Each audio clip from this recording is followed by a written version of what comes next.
Test, check sound.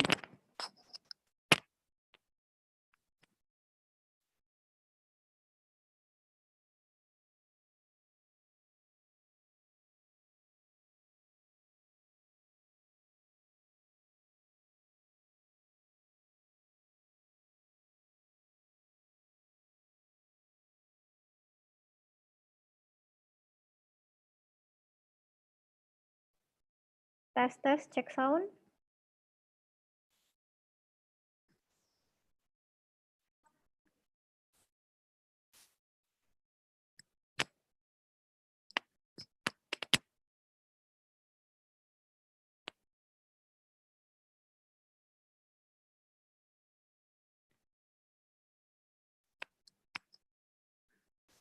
Tes.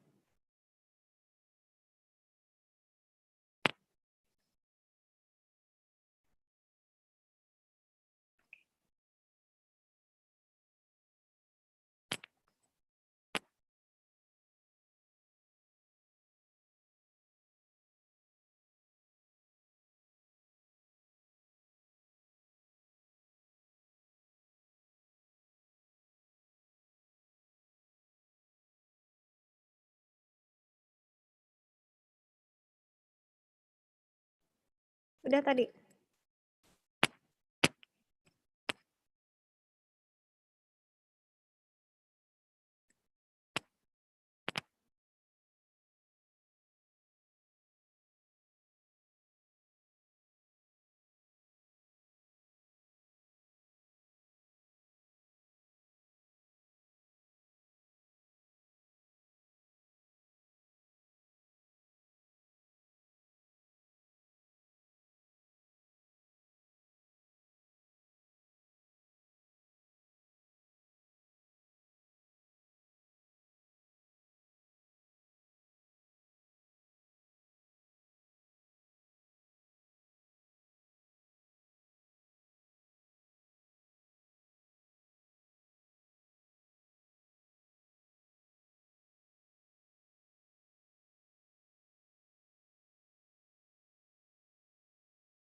Okay, check sound. Anyone can hear? Yeah. I can Okay. hear you. Okay, we can start the second session. What about the presenter? Ada presenter. Sudah ada, sudah Ya. langsung. Coba dicek kembali.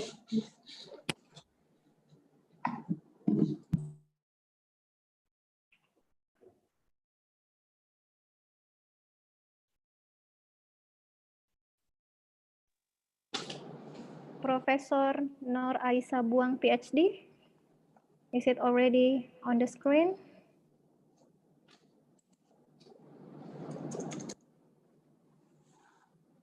Nur Aisha.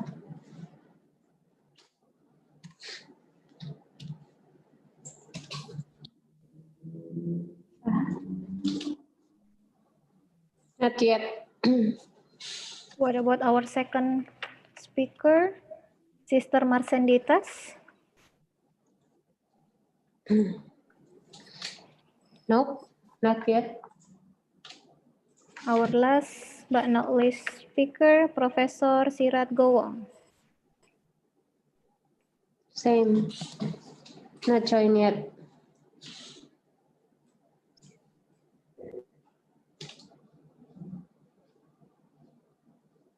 Maybe Mr. Malik should give a call or something to inform that the second session is already about to begin.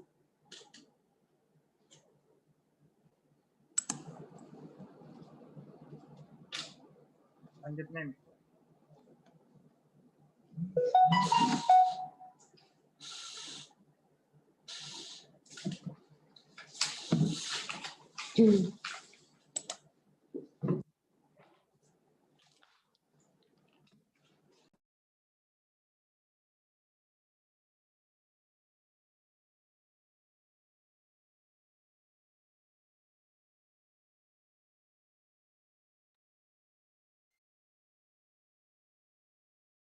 Lanjut, Mem.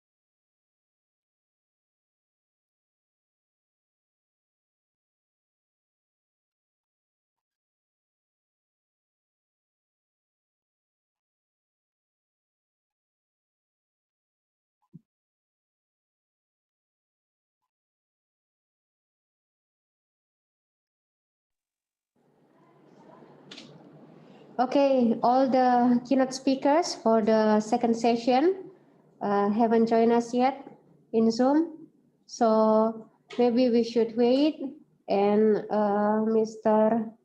Dr. Malik maybe should give a call to inform all the keynote speakers so they can join in our Zoom meeting.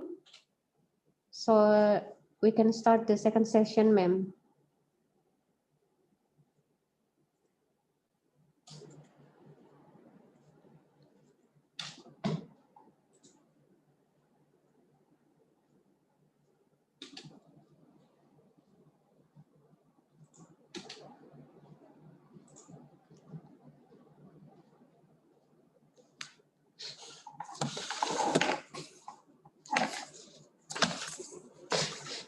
So for information, for the second session, we have three guest speakers, keynote speakers.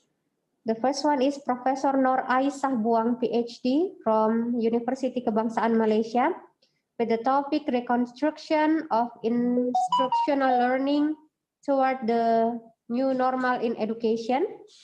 Second keynote speaker is Sister Merceditas, O.Ang, SPC, Ph.D., with the topic Collaborating Among Global Stakeholders. And the third one is Professor Srirath Gohwong, Ph.D. from Kasetsart University, Bangkok, Thailand, with the topic is Education and Technology Management.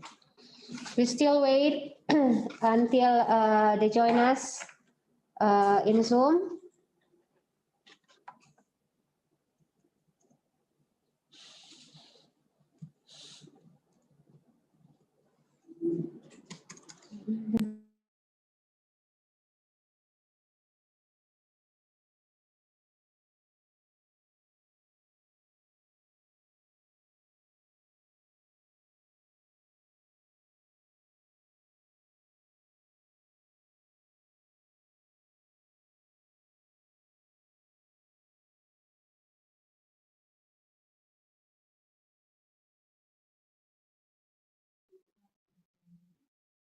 Tiga-tiganya belum bergabung.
Halo?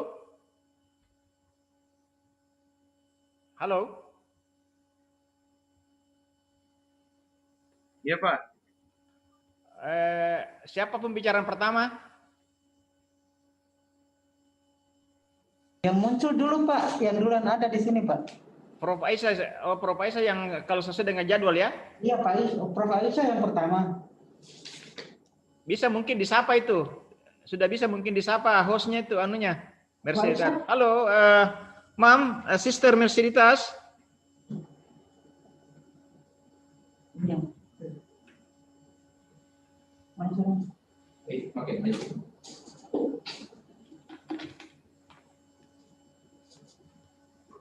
Kalau yang kedua siapa? Hello. Hello. Good afternoon. Good afternoon, Sister Merceditas. Hello. Nice to see you. Hello. Nice to see you. Even via virtual like this. Virtual. Virtual. Virtual. Nice to see you Okay. too. Nice to see you. Okay, we still wait our two speaker for today, Prof. Nur Aisha Buang and Prof. Sirat Gohwong.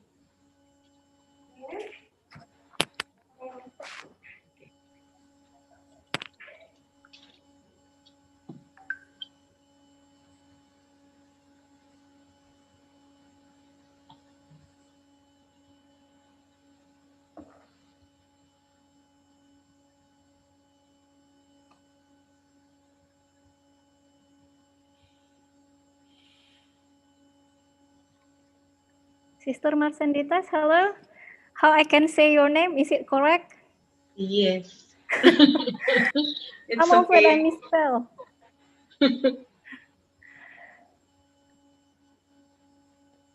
You can hear me? Can you sister or Merceditas or Merceditas. Sister Merceditas. Merceditas? Yes. I try my best. I try my best.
Hello, Sister Merceditas.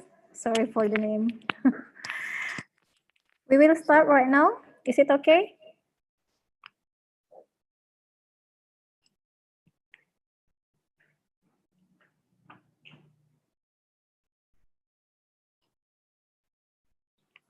Hello?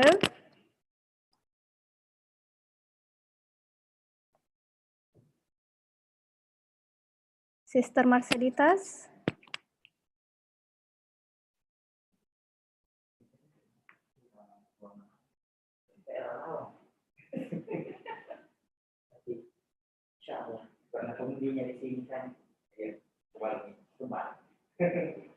We will start right now. Yeah, yeah. Yes. Okay. I already sent my recorded video. I Okay. sent a recorded video. Okay. You have my recorded video. Okay. I will check from my operator. We just opening first, and then we will continue. We're still waiting for our two speaker for today. So I will give you a chance for the first speaker for today. Is it okay? Yeah. I have my recorded video. I sent already my video. You have my Yes, video? yes, I will. Yes, I will check it now. No worries. Yeah, you just have to play my video. I sent a video. Yes. I already sent my recorded video. I sent a recorded video. I will check it now. Yeah, but you have my recorded video? I will check it to my operator right now. Wait.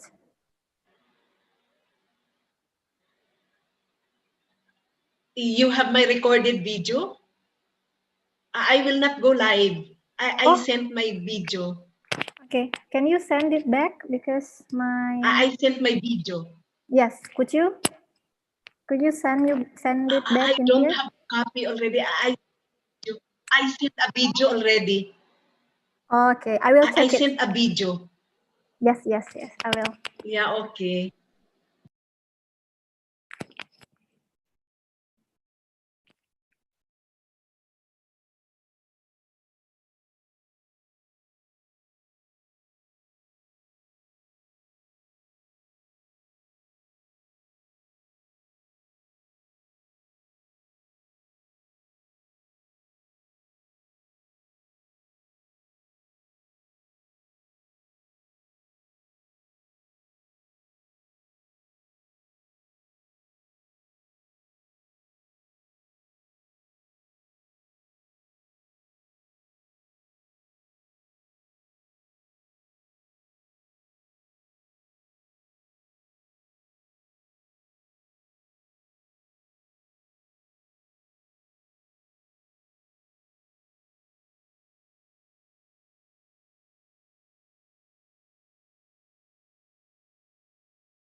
Hello, Sister Merceditas.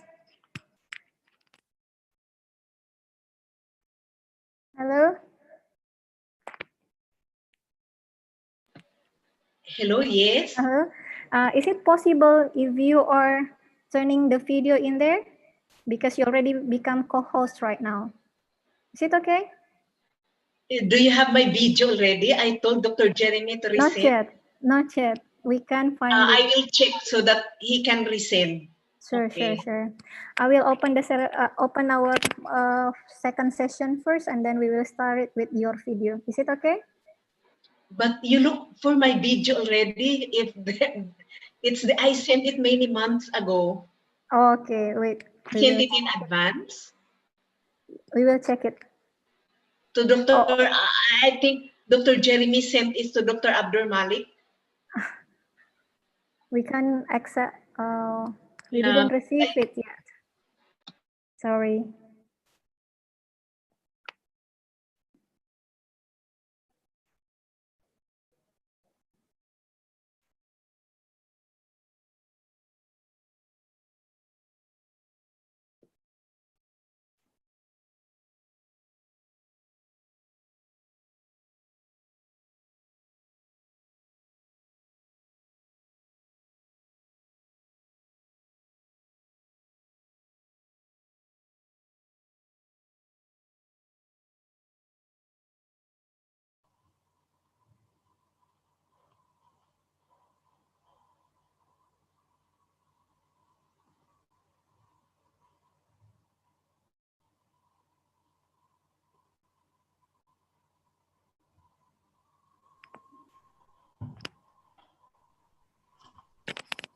Okay, for all participants, sorry for disruption issue. We just wait for a little bit to find our the presenter material. I will start with opening this second plenary session.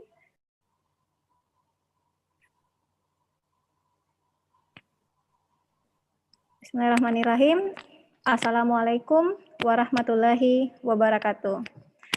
Your Excellency, Foundation Yayasan Pendidikan Islam Megareski Makassar, Your Excellency, Rector of Megareski University, Vice Rector, Dean, and Director of Study Program, Honorable ladies and gentlemen, dear friends and colleagues, welcome to our first international conference, Health, Education, and Computer Science Technology, presented by Megareski University.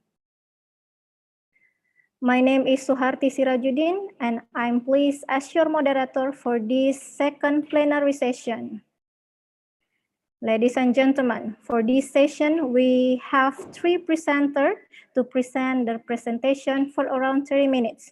At the end of the presentation will be Q&A session. The audience can write their question in chat column with format, the name of the presenter you aim to, your name and affiliation, then follow it with your question. You also has a chance for audience to ask directly for the presenter by activate your raise hand at the end of the presentation.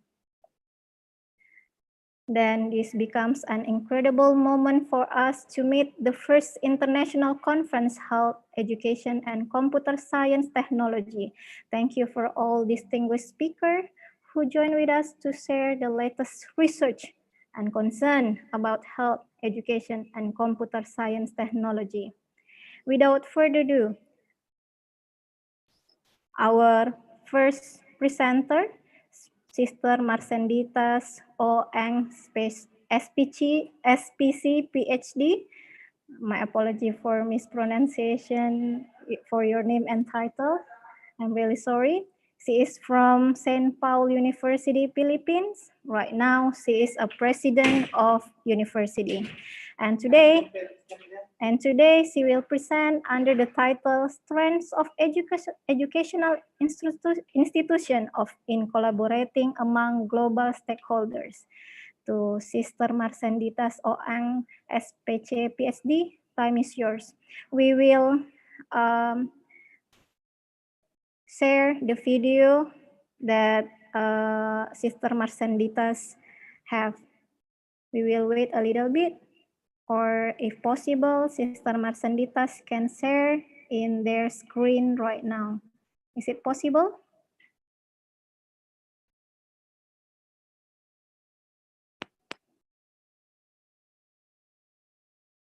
Hello?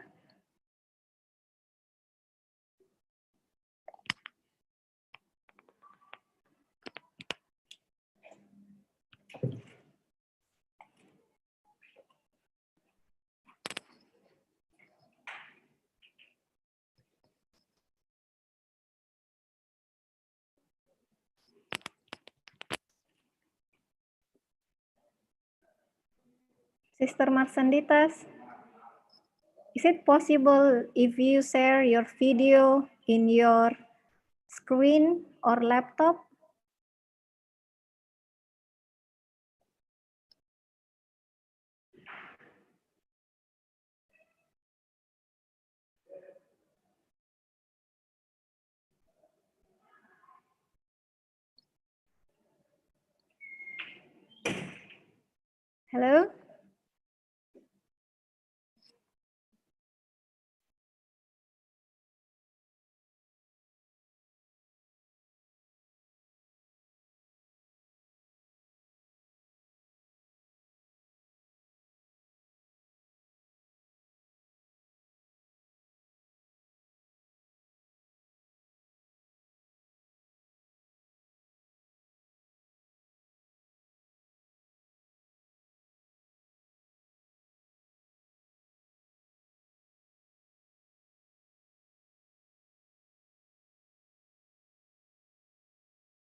Okay.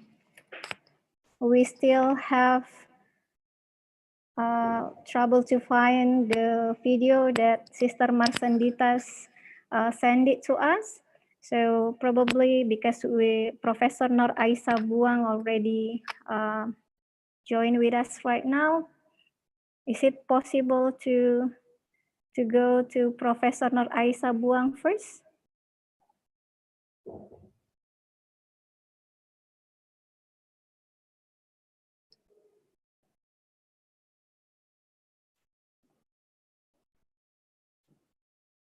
Prof. Aisha Buang. Prof, are you joined with us? Yes, I'm here already. Yes, thank you very much. So we have a trouble with for the first speaker first. Probably the video didn't receive by us, so we will just make it you as a first speaker first. Is it possible? Okay. Yeah. Okay, no problem. Okay. I will share my PowerPoint slide. Yes. Yeah? Yes, please.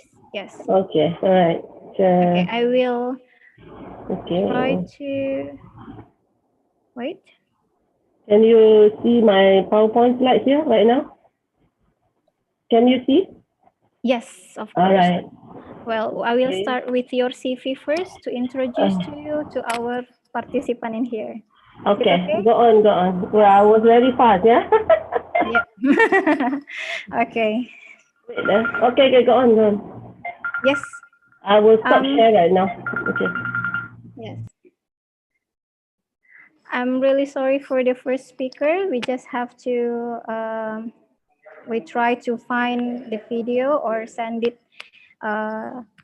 in here. So for no further ado, we just have to the second speaker for today, Professor Nur Aisha Buang, Ph.D. from Universitas Kebangsaan, Malaysia.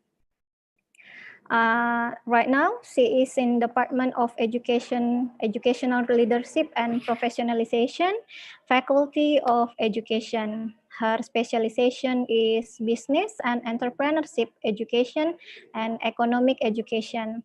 She graduated her Master of Education at University of Minnesota, USA in 1987. Her PhD in Curriculum and Instruction at Indiana University, Bloomington, USA in 1995.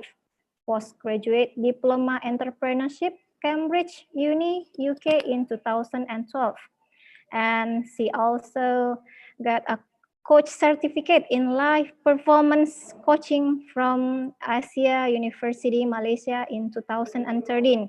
She is very active in research involvement since 1999 until now by result 25 research topic, 16 publication, and 8 books. And now Prof. Nur Aisha Buang, PhD, will present her presentation under the title Reconstruction of Instructional Learning Toward New Normal in Education. To Professor Nur Aisha Buang, PhD, time is yours. Okay, thank you, Mr. Chairman. Assalamualaikum. I'm very happy to be with all of you right now virtually. All right, I'm going to share my slides. Okay. All right. Okay. The topic is reconstruction of instructional learning. I think I just leave it like this instead of full presentation. Yeah.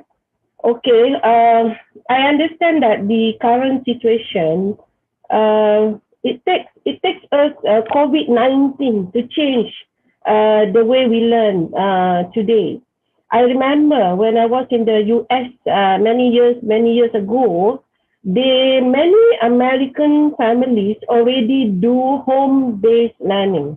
That was not because of the disaster or anything, but they rather have their children school from home. All right. So I think now is the time. Okay. In terms of background.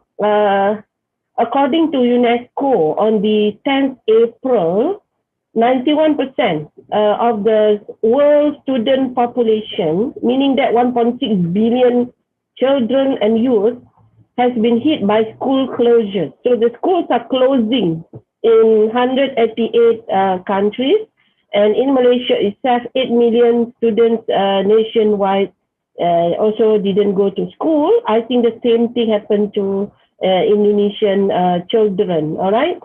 So therefore, we cannot avoid, like now, what we are doing virtual conference, we have to be prepared with digital skills. Yeah. And we have to have things learned from using the online classes. I think this one, everybody knows, all right? Okay, just that things change. Last time, even in Malaysia, people, government loan books to the students. I think Indonesia also the same. But now, like China, they have to provide computers to the low-income families. I think things have changed. Right? Like in France, they have to also lend to 5% of the students who don't have access to internet or computers. So things have changed. And then now, instead of learning, we have to unlearn. Yeah, unlearn meaning what we have learned in the past has to be get rid of. We have to change, right? We have to not to learn what we had learned from the past. Okay, remember those days in the class, rows of desks. We come to the class, a lot of tables. We have to carry heavy bags. We listen to our teachers, so many hours, math lectures and public exams. And even parents and teachers are not communicating like today, all right? And so how do we unlearn? How do we change from the previous situation before COVID to now we are in the COVID-19 situation, which we call new normal. We have to practice a lot of new, like social distancing, wearing masks. We cannot be in a crowded place. So number one is how to ease. Is it now instead of going to school from public space, we are learning in our own space, meaning that at home we learn in our own room or at our own table. Those who don't have rooms, yeah. So it's very different. However, in terms of social interaction, we still have it. Okay, we still interact with our friends. Like now, we are interacting, even though each of us are very far from each other, but yet we are very near. Yeah, we are far, yet we are near, and we are still exchanging conversation. I am still talking to you all. Yeah. And then we are not cut off from the learning community. In fact, it is much easier for us to meet up. Like those days, I always have to fly to Indonesia. It takes me hours, and I have to stay in a hotel. I have to, take rest and need a lot of time. Yeah. So now, and then also cost. Okay. Another aspect to ease the transition to new normal is the delivery method. Okay. From one size fits all to individualized and differentiated learning. So now, those days, our teacher, we hear the same lecture, the same teaching, we get the same homework, we get the same exam. But now, it's different. Each of us will be progressing at our own speed, meaning that at home, when we hear our teacher virtually or through the handphone, we can take time to understand what he or she is teaching. We can read, we can ask our parents, we can ask our friends.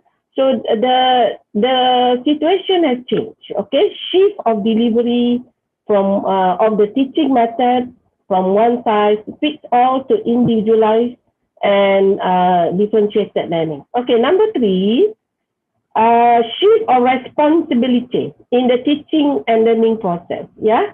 So now, active participation of household members, meaning that now as parents, we are more involved. We will shout and yell at our children if they are in primary school or high school. We have to shout at them to look at the handphone, to click the Zoom link or Google Meet because their teachers are teaching right now.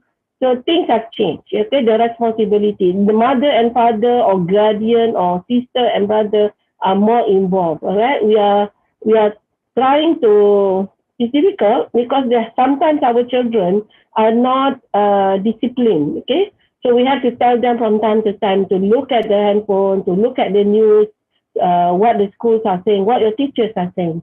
And then now parents have group, class teacher and parents group.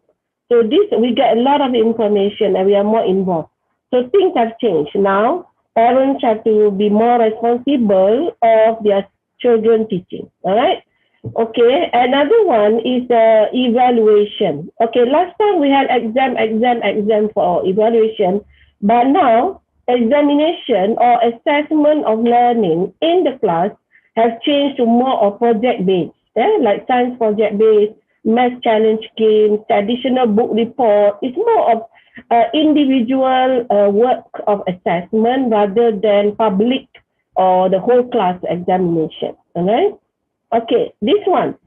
We asked students actually, what do they say about digital learning? Do they like it or not? There was a little study, very quick study on that. So we asked them whether they like it or not. It's not that whether they like it or not. They said lack of structure, meaning that it can be demotivating. Sometimes you have to have link the classroom Google Meet in the morning, sometime in the afternoon, sometime in the evening. Okay, so it's very unstructured. So this is very challenging, very unstructured. So that's the problem. And number two, students say that learn better at their. The good thing is that they said they learn better at their own pace at home. Okay.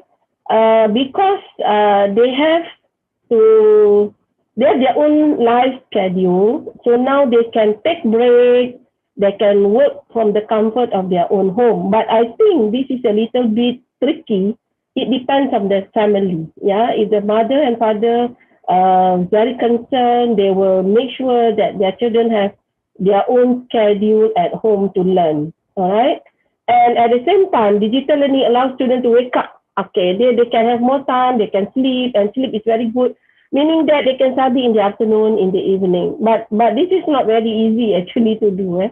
Okay, slow communication, yes, yeah, because teachers teach in the online through Zoom, through Google Meet, and so on.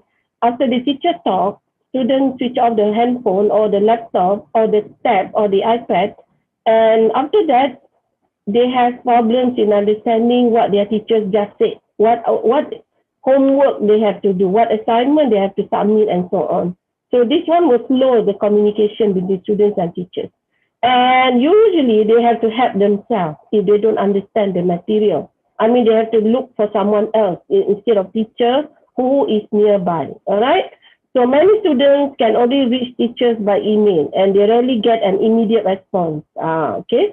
And then, I don't know, in Malaysia, I have two little boys who I adopt from child care home.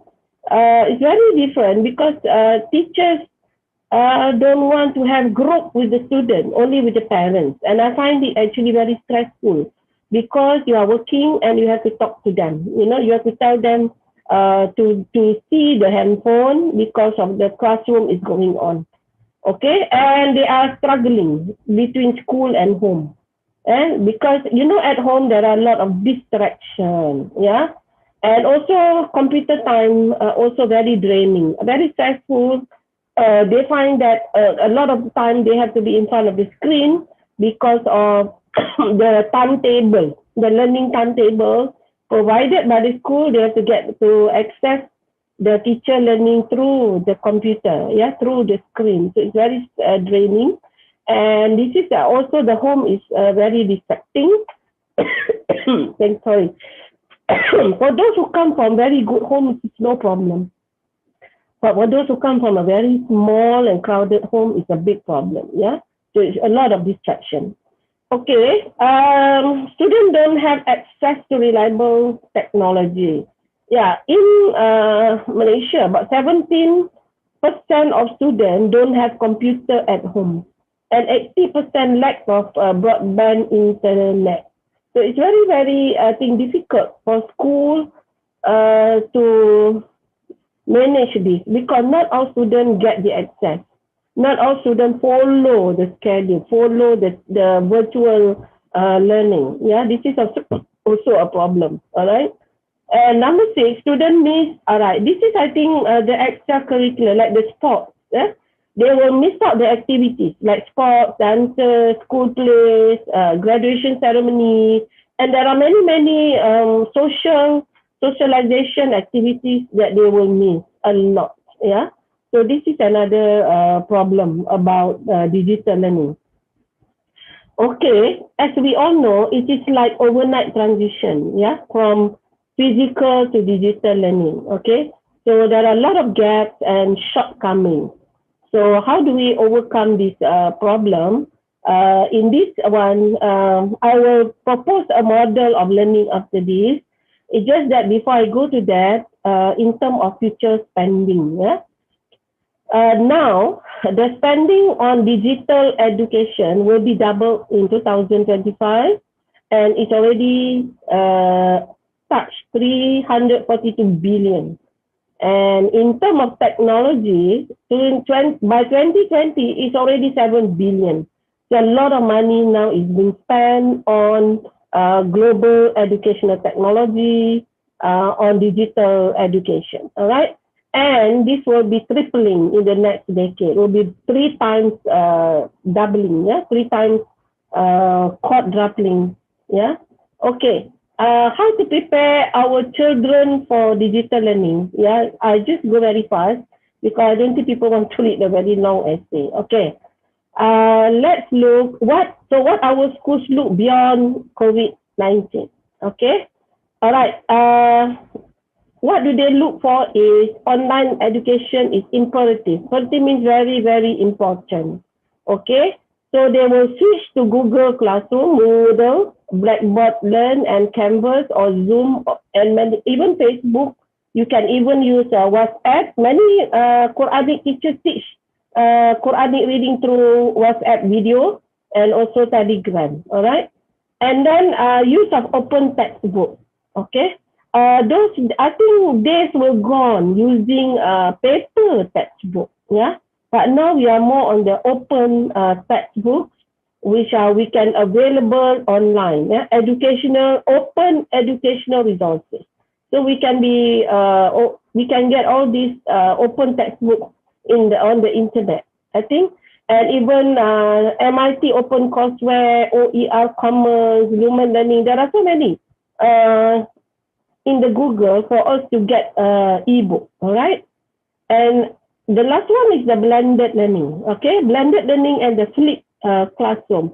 Blended learning means the combination of face-to-face and online learning, okay? And the flipped classroom, I think this is a difficult culture because the lecturer or the teacher will give the students what to do, what to read, what to understand before they come to the class. So that when they come to the class, they have questions to ask their teacher. So the approach now is blended learning and flipped classroom. But how do we bridge the digital divide with the offline learning methods? Okay, this is what I'm going to propose. Okay. Okay, this is what I propose for new learning model for post-COVID-19, new normal environment. And for this new normal learning model for school children, there must be 4 institutions working together, collaborate. You must have the schools, you must have the parents, and universities. Universities now, they have to go, orang kata turun padang. They have to go to the school level and then the government, all right? Okay, how do they work together so that we are prepared for this new learning model after post-COVID, all right? As I said just now, school will use blended learning and flipped learning, okay? Which a mixture of online learning or home-based learning. It's not really using computer, it's a home-based, meaning someone giving tutorial at home, someone manage our children learning at home, and school learning. How do we combine all this? Online learning, home-based learning, and school learning. Okay, students don't have to go to school every day. This is what I propose. The purpose of classes at schools are more for Q&A, question and answer, sessions with teachers, wrapping up subjects. Teachers had taught in the online, and then when the students go to the school, not every day, once a week or twice, 2 weeks once or twice, and then submission of homework, socialization with friends, a little bit, and schedule examination, meaning that because there are so many and we have to practice social distance, so there will be exams, students take turns for their examination.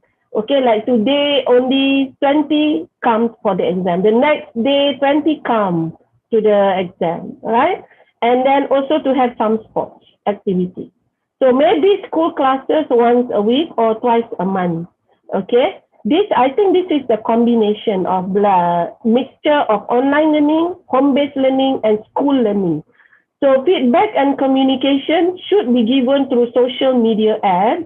Right now, as parents, we have groups. We have a group with our class teachers, and the use of many platforms. Yeah, like Moodle. Moodle is very good, but it's a little bit different from Zoom actually. And Zoom or Google Meet is more for like face-to-face meeting virtually. Moodle is ongoing learning activities or process. The system is a little bit different. And the use of multiple learning resources. We have a lot of YouTube. Teachers always send e-books. E-book stories, e-articles for students to read for those who are teaching English. And a lot of Google articles, a lot of good YouTube to watch, and a lot of e-books, all right? Okay, for the parents, I believe before school starts every year, parents have to attend a few days of training about their children's school learning activities in a year. Meaning that school co-parents, parents go to school, they have to attend this kind of training, or they don't have to come to the school. It can be done virtually. The school has to tell the parents about the curriculum.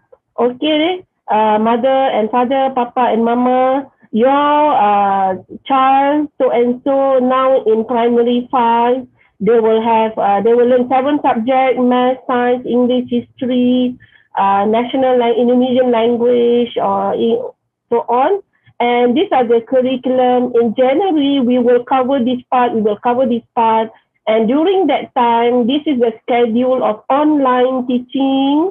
So parents have to put the schedule on the wall, yeah? And inform parents of the assessment activity. Sometimes they go Google Form, ongoing activity, so that students can answer the question. Inform parents of the technology equipment requirement, yeah? This one, or what do they need to have? And then some parent, class teacher, social media group. And then I think some parents need counseling or psychology services because it's very stressful to adapt to this new style of learning among the children, because half of the process of learning has to be in charge by the parents or the guardian. Yeah, so it's very stressful actually to follow the schedule, to follow all the processes because of combination between school learning and home-based learning and online learning. All right. Okay, another thing, this is very something that I propose also here in Malaysia. All right. Involvement of university or college students. We call this students community learning tutor. As you know that not all parents have time. They are working, they are busy. As you know that not all parents are educated. They can understand what the school curriculum say, what is going on. Very difficult. Okay, so we should have the university students to help the community, and every community must have a learning center, community learning center, for the tutor to come during the weekend, maybe during certain time, to help the children with learning. This is not teaching, learning, managing their learning. Okay, and to serve their disadvantaged children and working or busy parents, okay? And using the time bank system. Now, people wonder, Aisha, what is that time bank system? Time bank meaning, this is a practice in a different way in Europe. When the college student or university student, they go to the community place to help with a few families, children learning, manage their learning. They have to, they have a small book that record their time spent with them. We call it time bank. They are not paid yet, yeah, but they have time. How many hours they spend per week for the community, for the children. So what happened after they graduated, using that time bank book, they may spend already 100 hours helping the nearby community children to learn. All right. How they will be paid? They will be paid in the future. In the future, if they have children, they can go back to the university and ask the university 100 hours of the college or university students to manage their children learning. So it will go like that. Okay, so the time bank go like a cycling. All right. So must have a learning center, use time bank system, community service payment in the form of giving services. Today, I just record how many hours I spend for the children. In the future, I will go back to the university and I will ask those time from the student to manage my children learning. So this is like giving back to the community. But affordable parents should give tokens to the university student who have managed their children learning process. What I say affordable is only a token because of transportation and so on, a little bit of drink. And different role by the government now should compensate, give token to those community learning tutor if they serve the poor family. All right, a little bit of token, and community learning tutor must also attend parents training program so they know what is going on. They also work closely with the school teachers. So I think this time bank system should be practiced so that the community, they serve community and the future community serve again for the future community. All right. So we should create time bank system at universities for university or college students. Okay. And government now, instead of providing textbook and so on, should also provide handphone, tab, laptop, etc., internet access, and retaining of teachers for digital learning pedagogy, mixed with home-based learning pedagogy. So it's a different story here. It's just that maybe this one is more for lower income family. But this one, of course, we need a lot of thought because sometimes misuse, abuse, use of all these things. But as I said just now, the France, they don't give, but they lend. When they lend, it means that you cannot use sesuka hati. You cannot use just as the way you want. All right? Okay. So the last part, of course, we have challenges for the learning model. The challenges is a self-directed, self-disciplined, self-learning responsibility on the part of our students or children. Parents of school need to cultivate this kind of culture among the children. Last time, they are like, nail and hammer. We have to, hammer and then the student learn. But now it's difficult, it's different. Students must take their own responsibility to learn. And this is a new culture, okay? Teachers must be professional in handling learning progress of students using virtual methods and on-paper methods.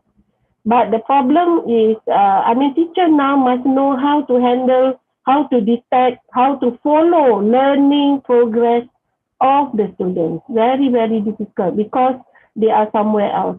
But I think with this new model, we should stagger because students can still come to the school, as I said earlier, but in not all the time, not every day, every week, every weekend. Yeah. when they come, it's question and answer session. When they come, question that they need clarification, they need their teachers to explain to them more. So it's like flip classroom. It's different, yeah. Difficulty in handling honesty for home-based assessment. Okay, many now teachers give like my two boys that I adopted. Schools give a lot of homeworks at home, and usually this is very difficult because you have to help them to do the homework. So that handling of honesty is difficult, right? And alertness and keeping up with the calendar of the school, learning events, and among the parents, among the students, and even the community learning center. So that's all for my presentation. All right. So I open this to discussion. Yes. Thank you very much, Prof. So our session for today will be at the end of our session. We will place for 3 speakers first, and all right. Okay. Yes. Thank you. It's very fantastic speech. I really love it. The time bank system and then counseling for parents is they need that. Very stressful. We really need this one in this situation. So I think this will be a lot of questions will be asked to you. So I will continue for the first speaker first because we already have the video. Sorry for Sister Merceditas. We will start. Is it okay? Okay, for the second speaker, for the first speaker, Sister Merceditas will already send us the video. So we will share in a screen right now.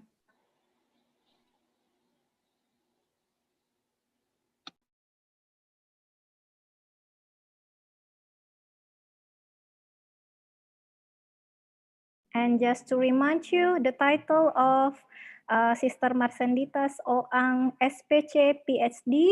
With the topic Strength of Educational Instructional in collaborating among global stakeholders. We wait for the video. Yes.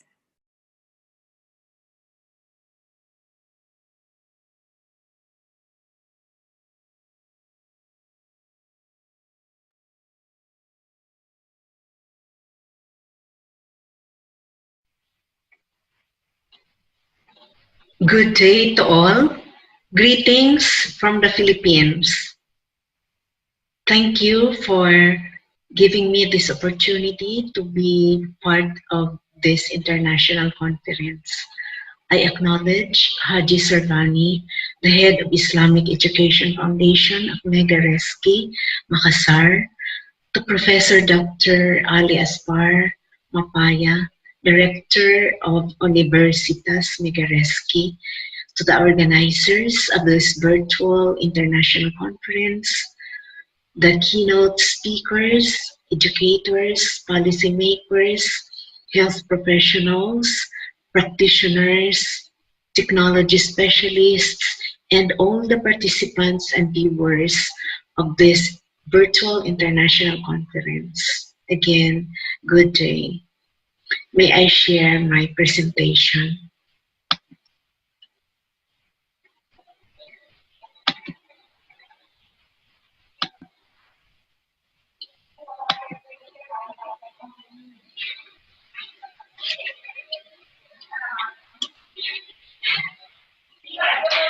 It is noteworthy that the topic assigned to me in this conference is on the strength of educational institutions in collaborating among global stakeholders.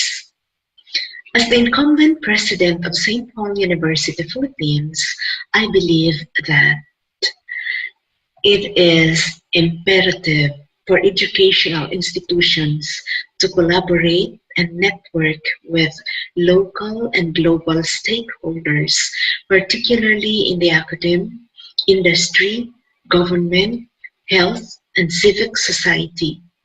To quote from Mati Stepanik, unity is strength.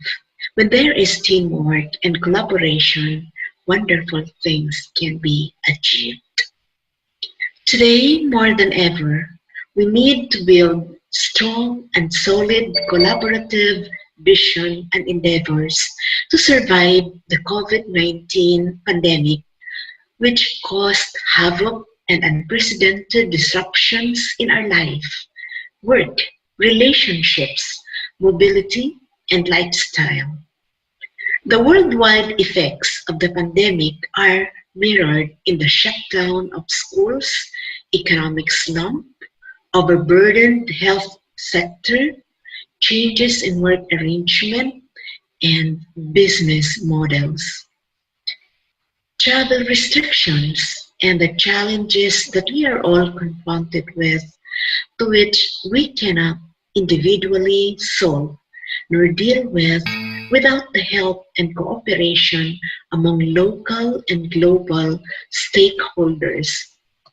As you can see on the screen, based on the data provided by the UN Policy Brief on Education during COVID-19, the education sector experienced the largest disruption, with around 1.2 billion learners worldwide affected by the school closures due to COVID-19.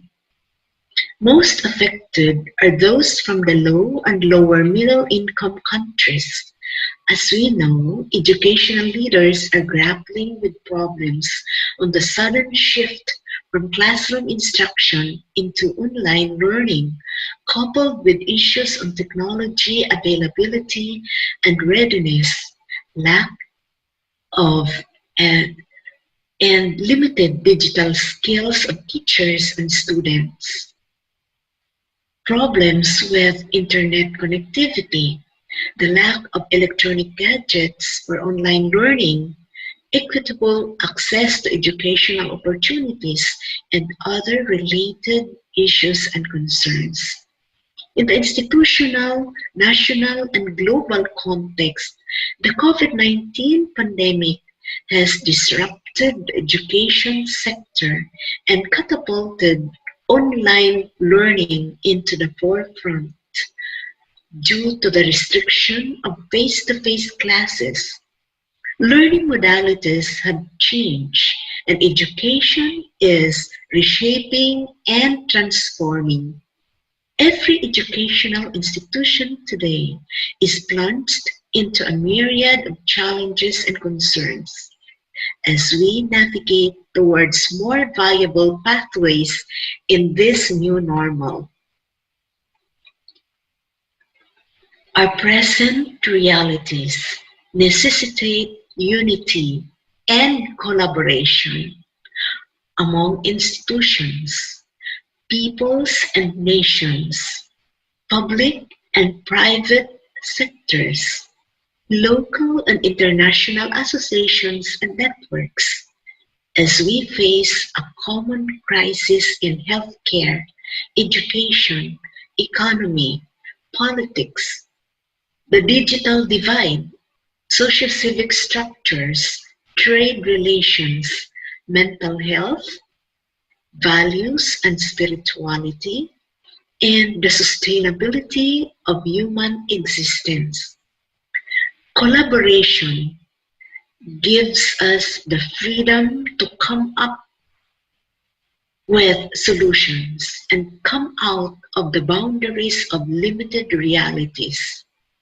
The freedom to come out from the narrow scopes of life to the field of endless possibilities. Let me discuss some of the areas of collaboration with stakeholders that would benefit educational institutions, particularly in terms of significant issues and concerns regarding learning continuity and quality education, policy and legislation, educational technology, health protocols, economy, and sustainability, as you can see in the center circle.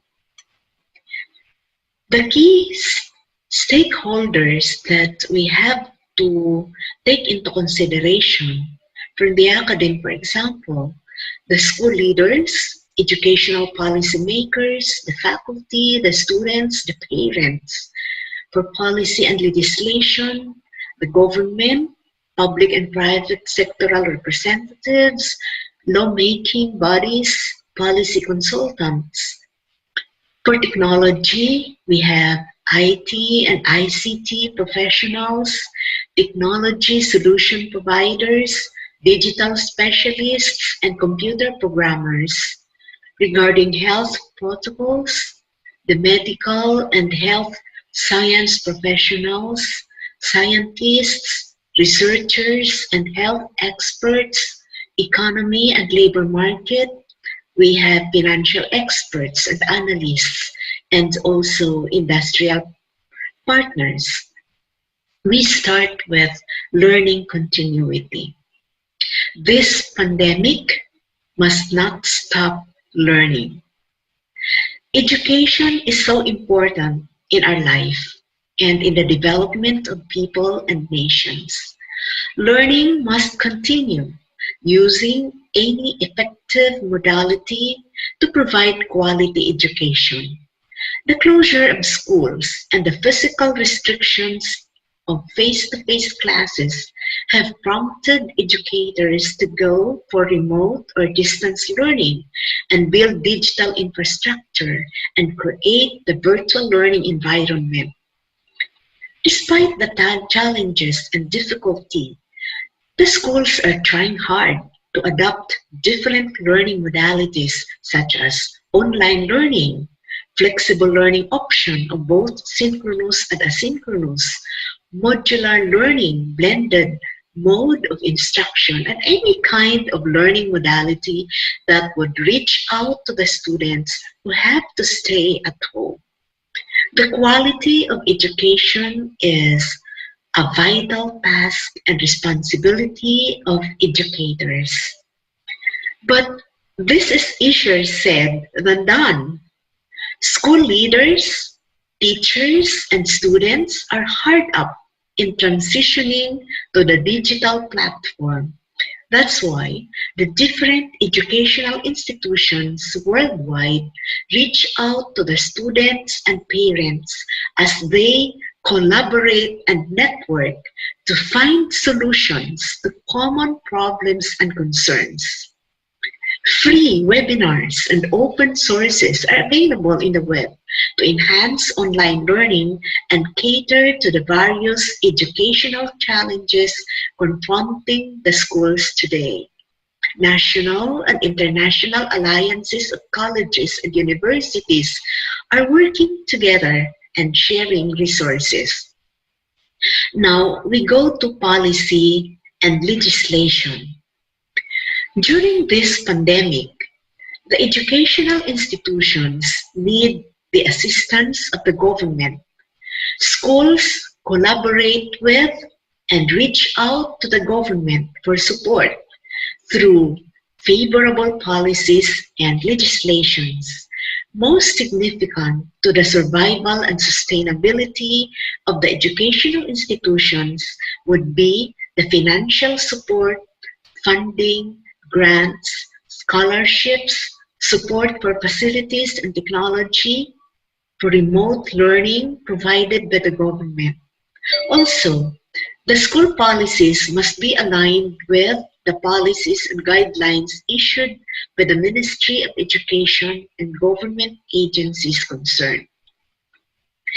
An important consideration is educational technology. Due to the risk and restrictions of face-to-face classes, the schools have adopted technology-enabled learning in this new normal. Technology can be a powerful tool to enhance the learning engagement and experience. With this pandemic, the schools are compelled to accelerate digital transformation and adopt digital platforms and learning management systems. Immersive learning and 3D simulations are very useful in laboratory subjects, clinical immersion, and on-the-job training, considering the physical restriction imposed by the pandemic.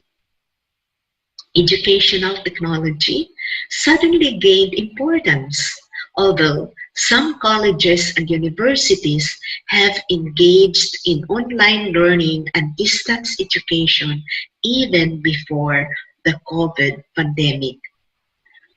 But the problem of digital divide goes with the use of educational technology. This is a contentious issue that confronts the schools nationwide. It would help to collaborate and seek the assistance of technology solution providers for affordable technology and internet connectivity. In reality, this is a systemic problem, however, which cannot simply be remedied overnight. Some universities are in close collaboration with the industry partners to come up with advanced educational technologies and digital solutions to enhance the quality of learning and authentic assessment of learning outcomes in the digital platforms. Another point to consider will be health. As the saying goes, health is wealth. The health and safety of the learners and teachers is very important for the schools to consider. The stay-at-home learning is intended to protect the learners. The schools are mandated to observe health protocols to protect the teachers and staff. So, the most contentious issue is the possibility of reopening the schools in the future when it is safe for the students and teachers to go back to school. In some countries, they practice modified reopening of schools, of course, with stringent and strict observance of the restrictions for face-to-face classroom sessions and health protocols. There is close collaboration with health experts and officials, particularly when it comes to the safety of the students and teachers to ensure and protect them, especially when the schools will reopen.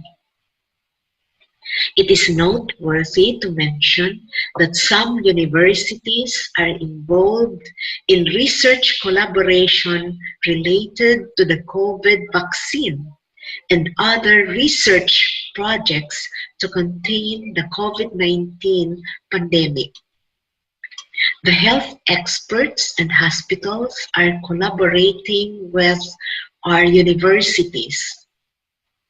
For economy and sustainability, the economic slump, recession, as others say, caused by the pandemic is explicitly shown by the closure of business establishments, the rising unemployment, financial troubles and bankruptcy of individuals and corporations, the huge debts and loans incurred by individuals and corporations. As a matter of fact, there is a high dropout rate in schools due to economic reasons. The slash in budget and funding would surely affect the sustainability of the educational institutions. To keep afloat and sustainable during this economic crisis would need entrepreneurial and collaborative endeavors with partners and benefactors. Some schools have devised payment schemes that would be affordable to the students and parents.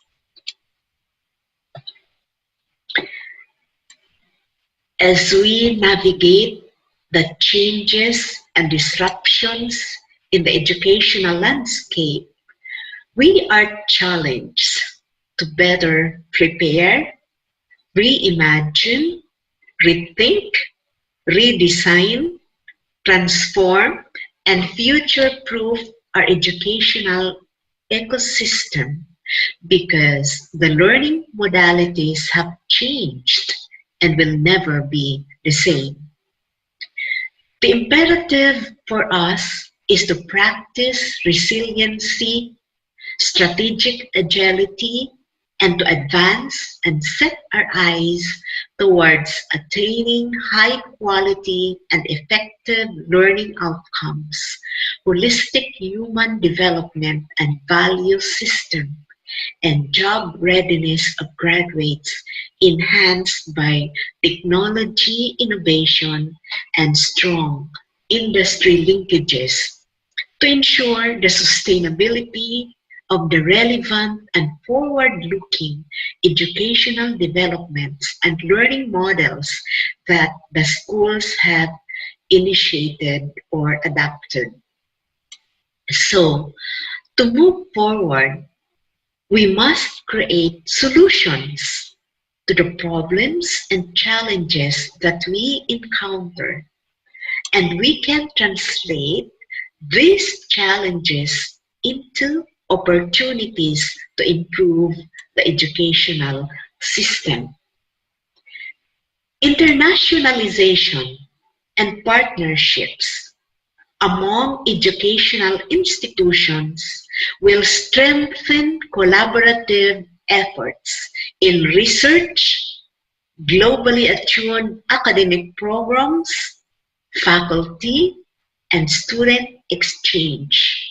Also, transnational education and borderless learning to enhance the relevance and world-class level and to prepare graduates to be competent in a globalized labor and economy. In a borderless education, the university's engagement in transnational education and international partnerships and networks will create opportunities and advantages both in local and global context. Higher education leaders, therefore, have developed international and intercultural perspective and strategy for their institutions, faculty and students, and their institutional outreach programs and other activities, whether curricular or co-curricular. The faculty are seeking opportunities to collaborate with colleagues in other countries to share, to innovate teaching methodologies, to develop globally attuned academic programs, and to expand research networks and collaborative projects. On the other hand, graduates who are globally competent and equipped in the 21st century skills are highly employable. At St. Paul University, Philippines, in the school where I am working, may I just share that we have launched our internationalization program way back in 2015. But earlier than that, we have accepted international students already and partnered with other schools in other countries.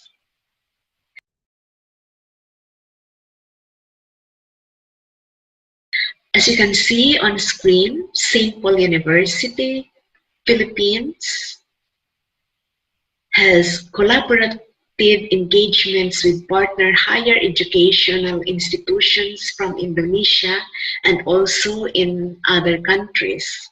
We had an international research conference and we invited here Ibu Paris and then Dr. Abdul Malik there on screen, and we have Indonesian students. Some of them graduated already. They presented the research papers during an international conference. And here we have visitors here.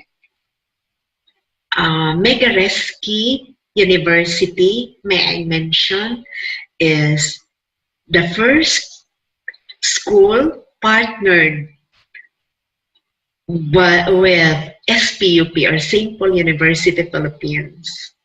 So we are happy that Megareski is now a university, and it is our first partner in Indonesia. We also have partners from other countries, and every year we celebrate the International Students' Day, and we acknowledge our partner schools, and we renew our collaborative endeavors with them. I hope to have meaningful and fruitful partnerships among the universities in Indonesia and also in other countries.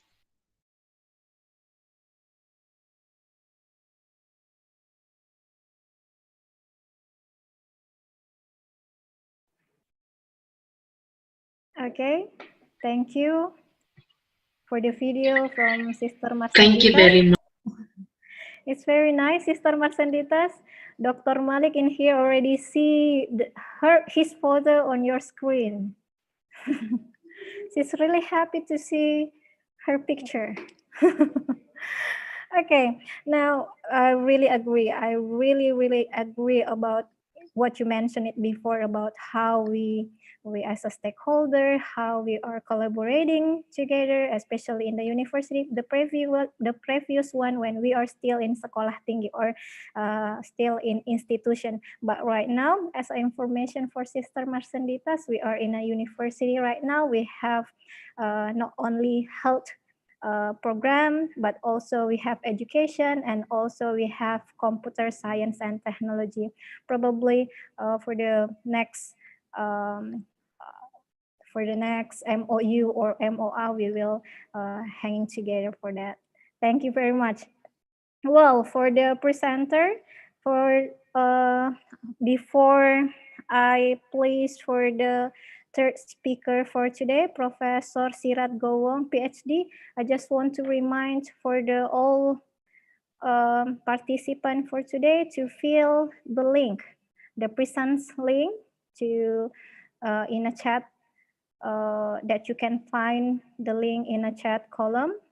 Please please fill the presence, and then don't forget to just to inform you if you have a question, because this is very interesting topic. You already have question for our two presenter. You may write your question in chat column, on if you want directly to ask our presenter for today.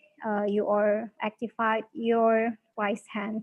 Well, now the last but not least, our Professor Sirat Gohwong, PhD, already joined with us right now, and then he is from Kasetsart University, Bangkok, Thailand, in Department of Political Science and Public Administration, Faculty of Social Science.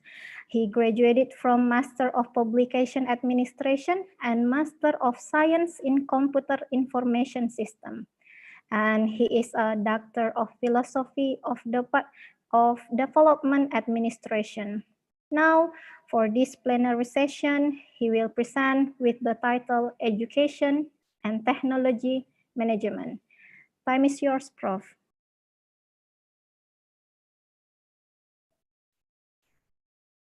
To Professor Sirat Gohwong. You want to share your PowerPoint?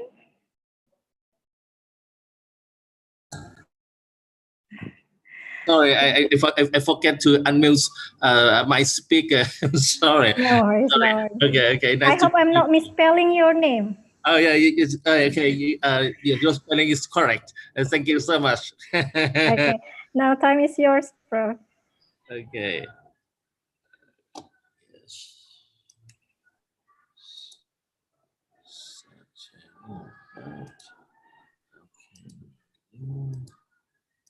Share screen. Okay. Change. Okay. Does everyone see my screen? It is the topic that I will present today: education and technology management, Thailand's experiences.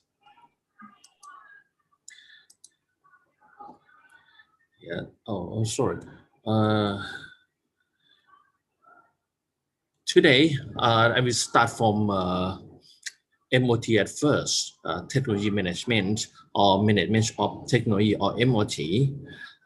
According to Lihua, there are two key points about MOT, engineering and knowledge management. He gave a clear definition that MOT is a balanced combination between technology and management in order to do production and knowledge management, not the new thing. It's like we are talking about the e-business or e-government. We use IT in order to support our business. So whatever to say it is, we must start at first as what is our business requirement.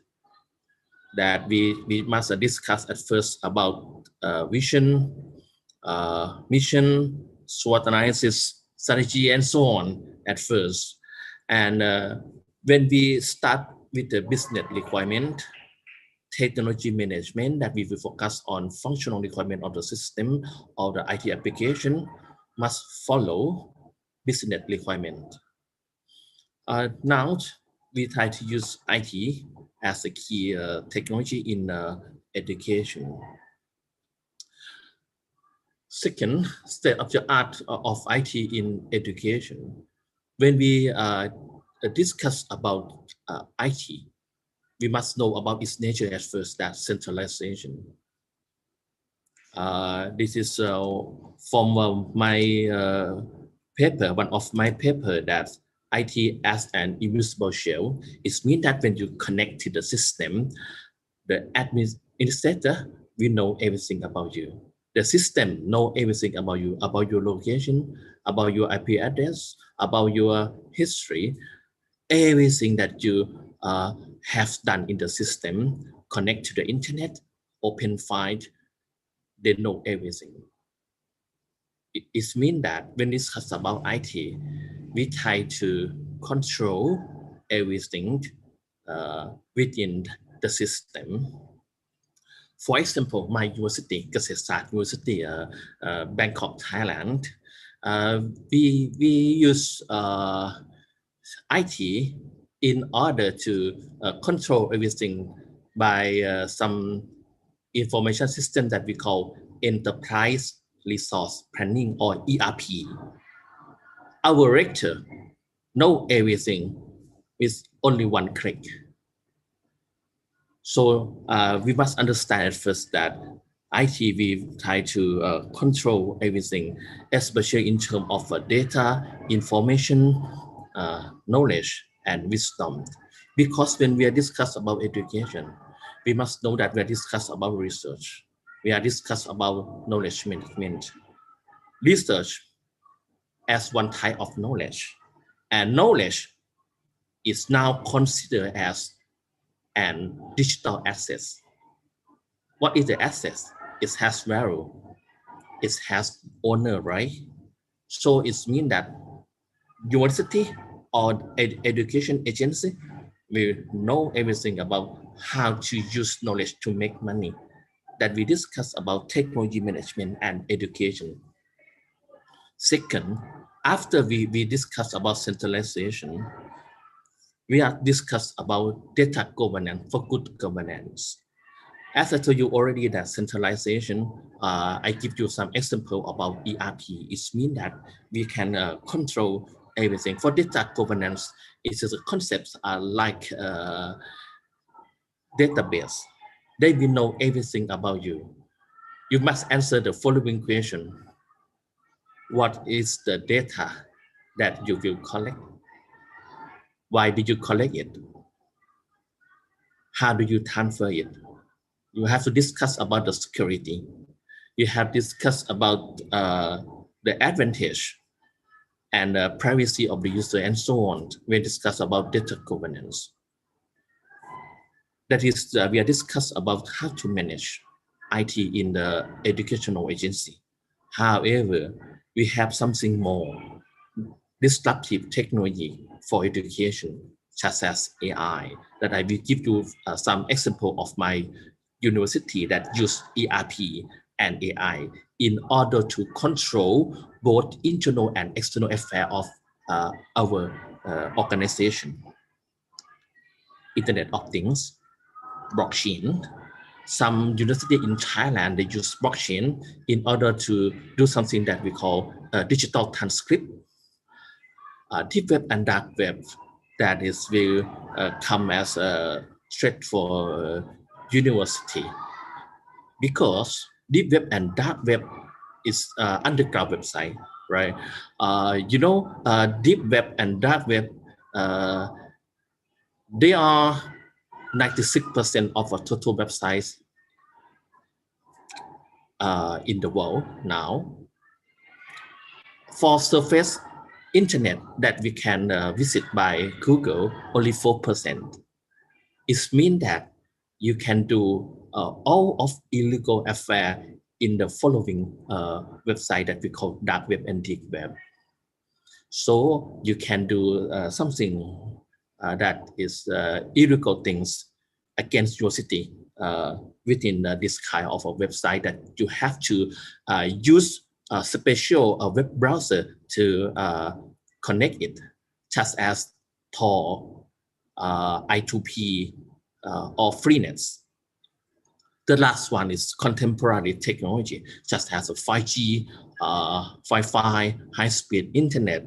It can help university to go online, especially in the time of COVID-19. I can give you some background about formal education in Thailand. We have kindergarten, elementary, lower secondary, upper secondary, and higher education. In my present, I will focus on about higher education. For higher education in Thailand, we have three types of agency. We have public university and college, such as autonomous university, such as Kasetsart University, NIDA, Chulalongkorn University, Thammasat University, Ratchapat University, a group of Ratchapat University, a group of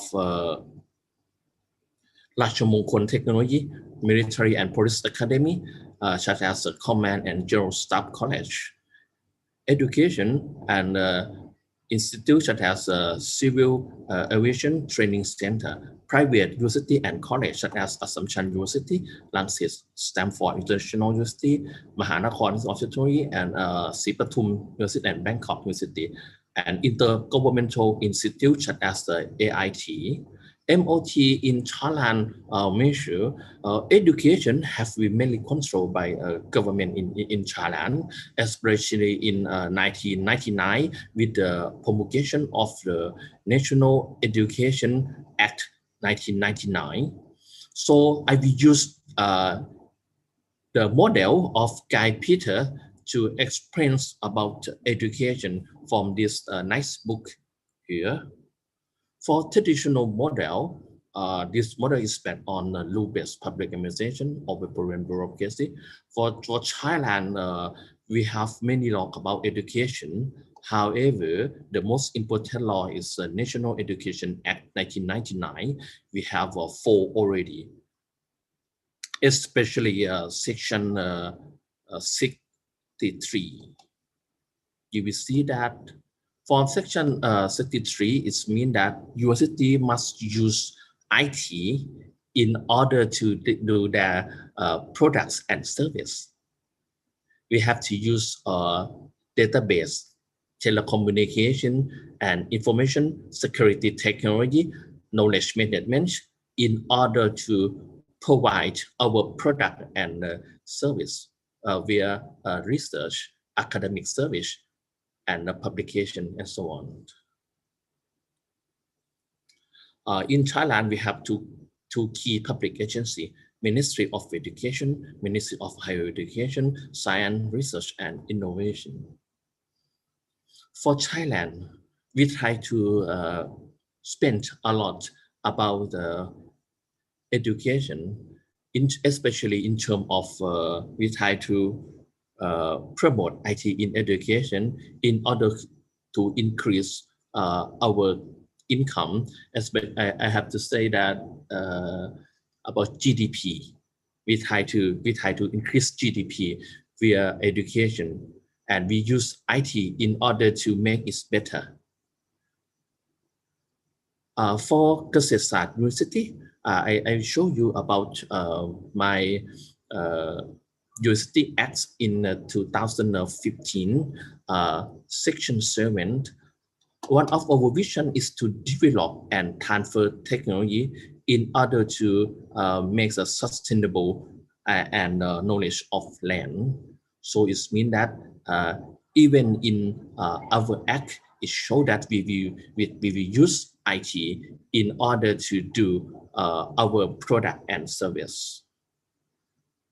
The next is market model. Market model is complex market mechanism and new public management.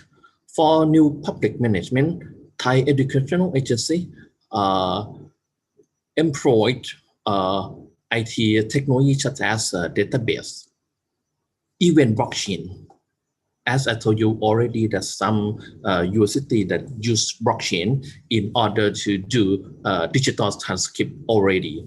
We use telecommunication technology such as Wi-Fi, 5G, and LAN. I will give you three examples here. This is school of my son, St. Dominic School. During COVID-19, they use Google Classroom in order to do the service. That even nowadays is my class, it's my online class that I use Google Classroom in order to teach my student during COVID-19.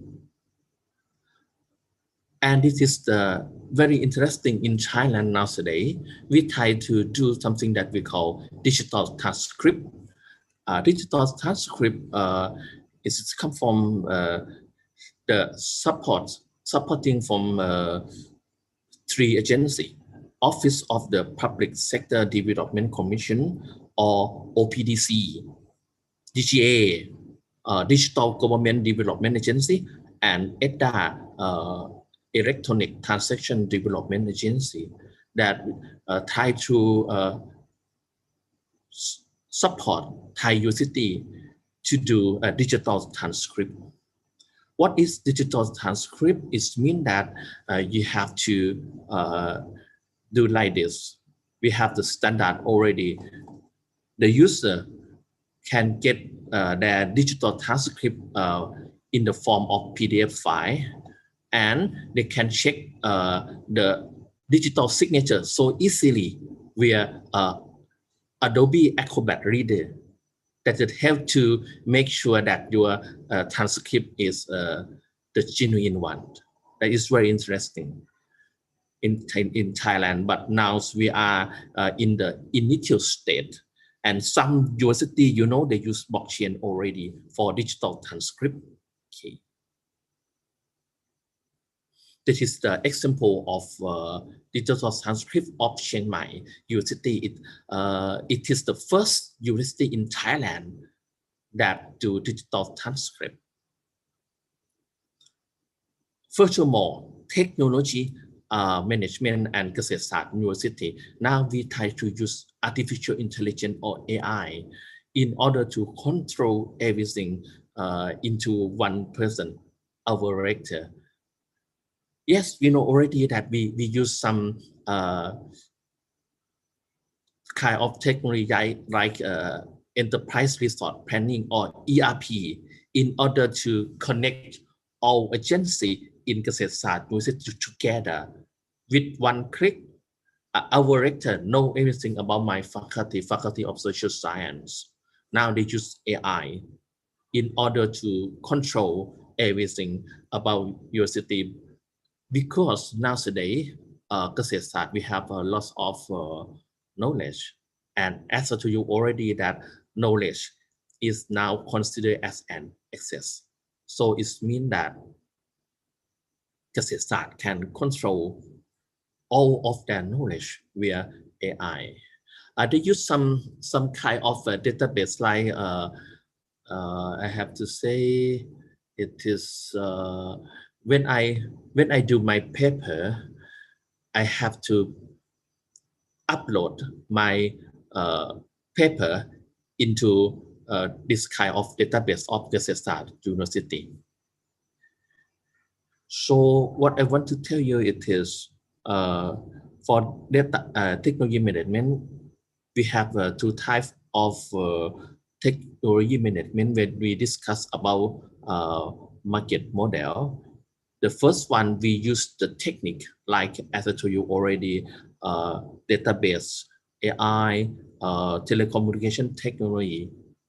And the next one, in Thailand, we try to promote competition among university in higher education of us by privatization of public university, for example, Kasetsart University.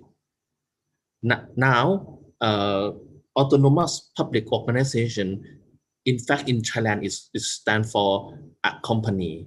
So Kasetsart University is now a public company for Thai government. It means that you have to compete with other institutions in order to get your own benefit. So technology management will increase a lot of opportunity for Kasetsart University.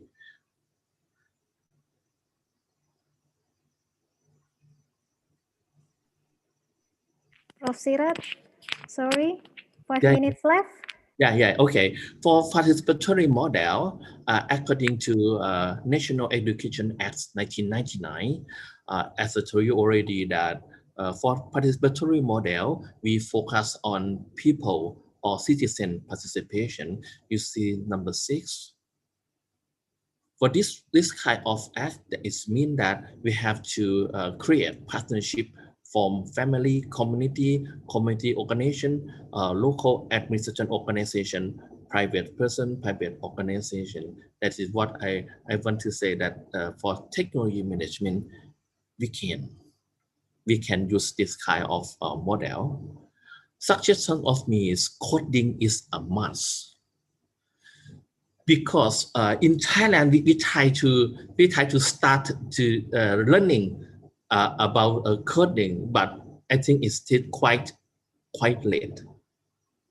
In this era, nowadays, the illiterate are people who cannot do coding because we use blockchain technology in everything.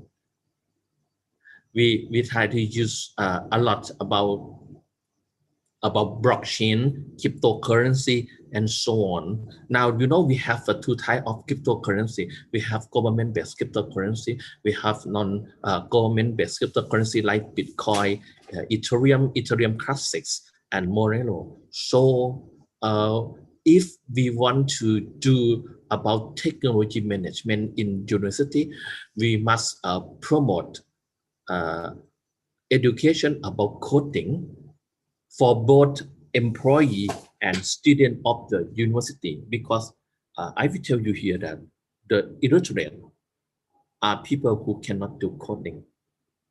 Python is very interesting for student. That is my suggestion. Thank you so much for your good attention. This is all of my defense. Thank you very much, Prof. Sirat Gohwong, Ph.D. from Kasetsart University. I really love the statement that you mentioned at the last one about the coding is a must. That's really hard statement for all of us to understand coding. Okay, I really interest also about the digital transcript and artificial intelligence. Probably there is some question about that.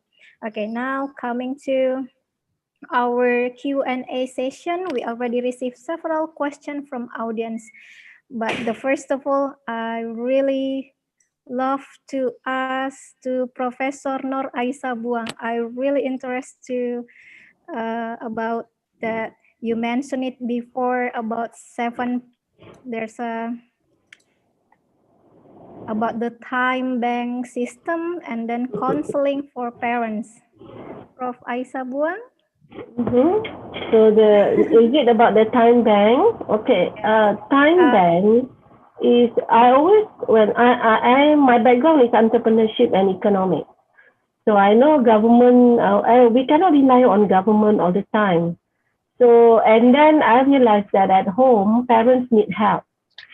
Someone should help parents with managing their children learning. Yeah, it's okay. So the one way is to use time bank system, meaning that the graduates, the undergraduates at the universities, they can serve the community by giving their time. If they spend on Saturday 2 hours, so they will record that, the university will record that as 2 hours. So as time goes by, their hours of service will be recorded. So let's say when they graduated, they already served the community, helping the school's children learning, like say 100 hours, so they can use that later in their life.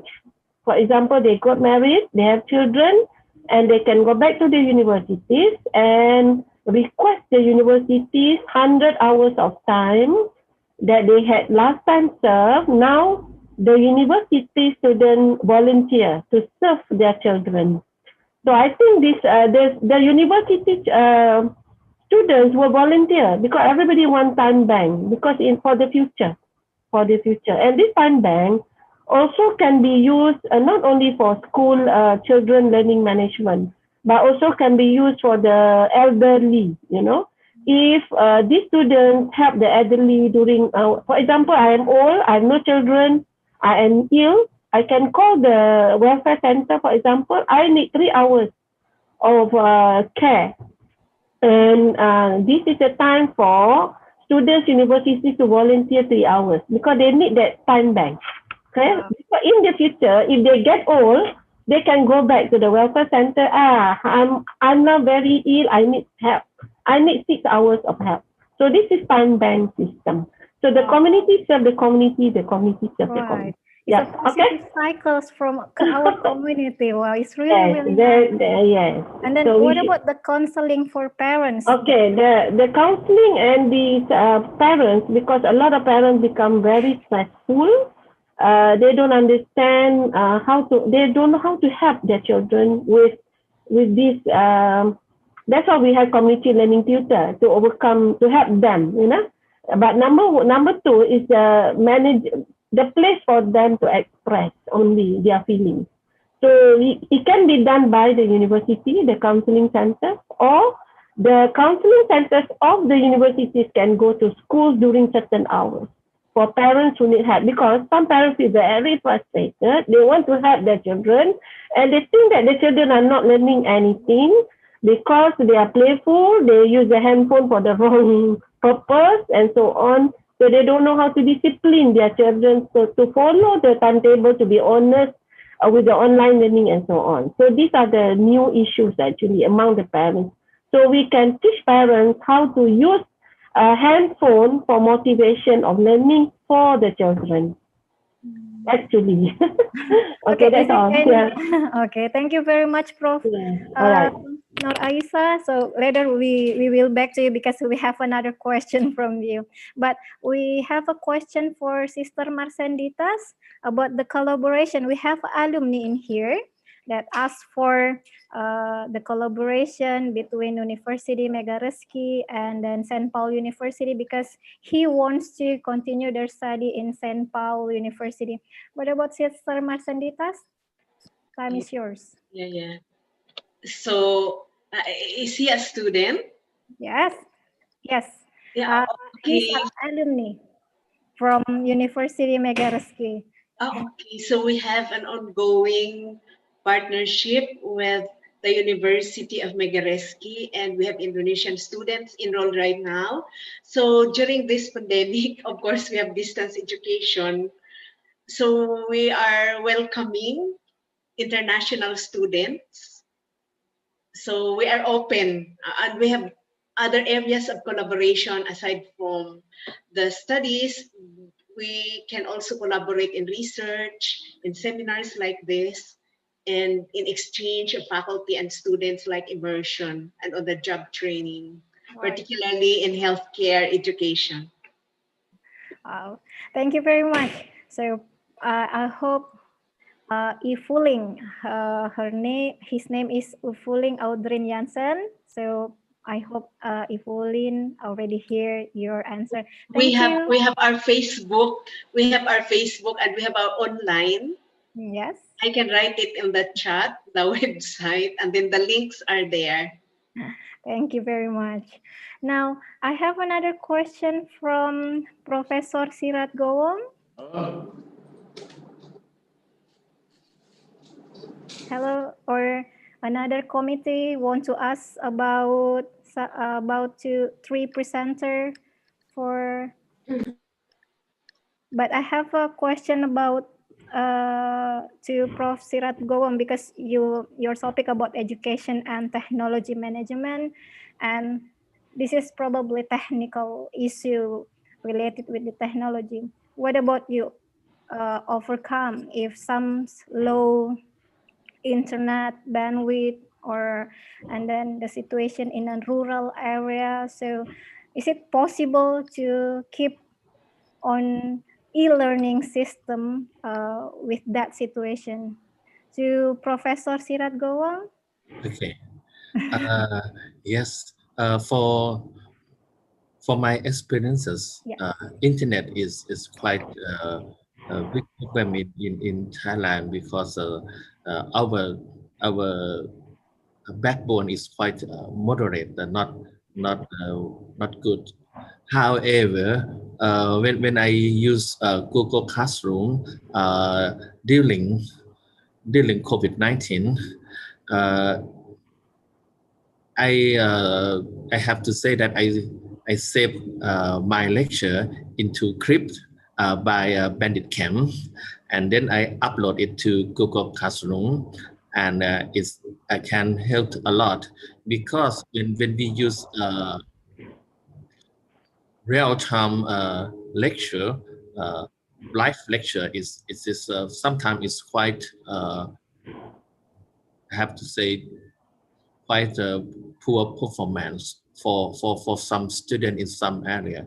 It is fast enough. Yes, in my computer, it's very fast in my computer and my area. However, when you go outside, especially go outside Bangkok, it is very difficult for students because the internet in some area is fast enough after midnight. So saving lecture in multiple clips have this kind of situation. And I have one contribution to the question that about when a student use mobile phone in classroom, right? For my research, maybe 1 or 2 years ago, I found that when I teach my student, I allow them to use mobile phone because one of the first priority of a student that we do shopping.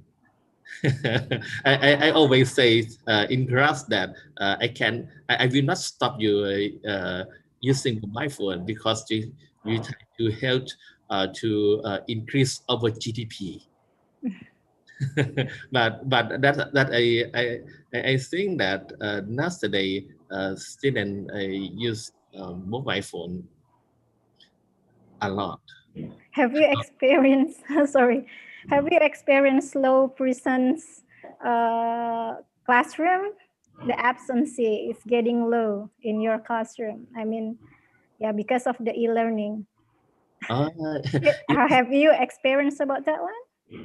But for e-learning, I think when I using Clip, it's help me a lot because some icon of my student are fish and horse. I don't know who they are in class, right? I think many of us face the same problems with me, right? They not use their own. So when we use clip, when you use a video clip, it's help us a lot about this kind of problem. Okay. May I ask question for Prof. Srirath? Prof. Srirath, have coding been introduced in the schools in Thailand? Coding subject. Yes, coding subject. Already introduced in the school? We try to start coding, but it's quite late when we think about this era. Because we should do it maybe a decade ago already. But 10 years ago. Yes, but we just started to do coding from elementary system. We try to teach how to understand about algorithm and algorithm and flow chart. That very interesting. But however, the problem of study coding in Thailand, many of students copy code from other. So that when they face the real situation, they cannot write their own code. That is a big problem because copy and paste so easily when we do coding. But coding is the basic of everything, even money, right? Even the blockchain. We do coding to create money, and that money is beyond the scope of the state, just as Monero, that you can hide everything about yourself, even your identity. You are a receiver of money, sender of the money. You can hide everything that is beyond the power of the state. So if the student do not understand about coding, it's a big problem of coding. How about the blockchain in terms of people know about the virtual money? You know, how is it that you are trying to educate people about all these crypto? I have some paper about it for Thailand. We start using blockchain and in terms of money, even for some, I have to say, in education and even other. I have to say what it is. However, for Thailand, blockchain, I think we try to use it. However, but almost most of Thailanders still do not understand about application Thank you. Thank you very much for the explanation. Well, we still have a limited time, but we still has a question in here that I have to ask to Professor Nur Aisha. There's some question on the chat about talking about that. We talk about it about that parents stop time because the management to their children for using handphone. So only on weekends children can use their handphone, but nowadays children use their handphone for every day and every time. Okay, How all to right. solve this? Just assume that the handphone has replaced what they play with objects, you know. So now they have a toy in the handphone, right? So I have 10 years old and 11 years old at home who I adopted, as I say. So what I use that, I say, okay, you study for 2 hours. You must finish these 2 or 3 sheets of exercises. Then you can play handphone for 2 hours. So they will do it. That's a one way. So you use that as a carrot. So now we use handphone as a carrot. So they get handphone. And then at night, after praying and so on, so I say, if you read Quran for like, how many pages, and then a little bit of prayer, then you can get handphone. Because they cannot, this is like addict to the screen, to the handphone screen. So now handphone become carrot for them. So that is one way. Not only during the weekend, but they need that to release their attention because they no longer play outside. They play inside. So handphone is like a toy. Okay. So use that as a motivating object. Okay. Now, AMI University Megareski want to ask directly to Sister Merceditas. Okay. Yes. Sister. Okay. You Hello, may ask. Sister. Hello. Sister Merceditas. Yeah. Yeah. It's very nice to meet you. Yes. I am very pleased that you saw my picture. It was 2017, I think. Yes. Okay, before coming to the questions to you, I want to introduce myself first for 3 speakers. I am Abdul Malik Iskandar as overall chair of this conference. Thank you so much. You are fulfilling of our invitations to present in our international conference. Thank you, Professor Srirath from Kasetsart University Bangkok, and the Professor Aisha Buang from Kebangsaan Malaysia. Terima kasih banyak atas Okay, no problem. Thank you for inviting me. Sister, actually, I still miss SPUP. Yeah, I have twice there, 2011 and 2017. We are going to talk about collaboration, suitable of your topic presentation. Actually, there are many education institutions in Indonesia. So I think they are in virtual conference too now. Want to collaborate.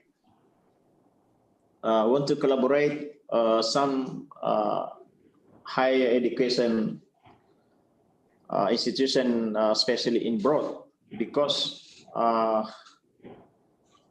there is a concern with acceleration and accreditation. So we have signed a memorandum of understanding in 2000, many years ago. So we are sister schools. Yeah. St. Paul has been here, and Megareski has been also in Tugigarau City. Then I was also is a keynote speaker in the third international conference in SVP. Now, I am going to ask questions, especially for SVP or maybe from the two speakers also about the questions is, do you have special requirement, or I mean special standards in collaborating now? So we have ever contact universities in abroad, like in Malaysia, something like in Malaysia, in other countries, in Brunei. They have a special requirement, they have a special standard. Example, your university must be ranked 10 in your country. That is example. Or your university must be on rank 10 in ASEAN and the others, and other requirement. So this is the problem now. So we are going to know to Sister Merceditas, now still a president of Science Pool. Can you give us some information, and how can we continue our collaboration and to MOA? I think that's all first, Sister. Okay. Internationalization is really the in thing now. So universities in the different parts of the world, they really would like to have collaboration with other universities abroad. And we have what we call transnational education. So we identify areas of collaboration. It could be like immersion, exchange of faculty and students, research, having seminars, and so on and so forth. So it will also help in the accreditation, but it could be program-based and institutional. So it's up to the universities previous to the particular agreement or collaboration to specify the particular requirements. And then the Ministry of Education in every country, the CHED, or what we call the Commission on Higher Education in Indonesia, the DIKTI before, whatever you call it now, we really emphasize research collaboration, and then academic programs wherein internationalization is really part of the curriculum, particularly for higher education, because we have borderless kind of education, and then the labor market is also international. So the workforce is international, and then the training can be done also online or via simulation. So the employability of graduates now is not confined to a particular country. So for example, if you are in Indonesia, you can work abroad. If graduates from the Philippines can work also in other countries. That's why we really need to improve and increase the employability index of our graduates. And the way to do it is really internationalization, particularly in the industry. They prefer to hire graduates who have experience with internationalization, who have been immersed to other countries, who can speak foreign language, who are adept with customers and clienteles in the international labor market, because it's really the in thing now. We really have to collaborate, because no university will have a monopoly of particular programs. So every university will have strengths and weaknesses of different programs. That's why we really encourage international collaboration. Okay, thank you. Thank you very much. Sorry for I think we have to stop now. There's a lot of questions coming to our chat, but our time is we have a tight schedule for today, unfortunately, because this is really, really interesting topic. I just want to, this is the end our second plenary session with our 3 incredible keynote speakers today. Thank you for all of your attention, and thank you for the audience who already joined with us.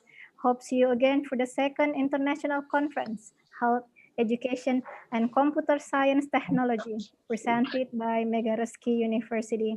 Keep healthy and stay safe. Thank you very much, and bye-bye.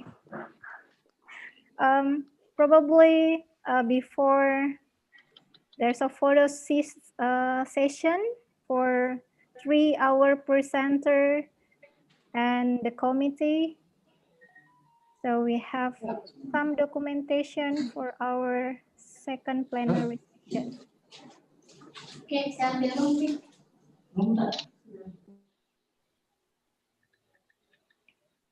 And then the last but not least, I would like to hand over to our host. Okay. Thank you. Okay. Thank you, Prof. Thank you very much. Thank you for Prof. all of the Sirat, presenters. Prof. Aisha. Thank you. And Gohwong. Thank you. thank you. Bye. Okay. I hope I will be there again. After the You COVID. too. Yeah, we are going to meet in offline seminar. Bye. May I have your phone number, ma'am?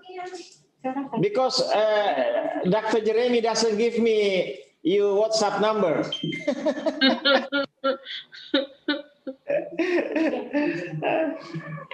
Oke, saya ambil lagi kembali. Bye.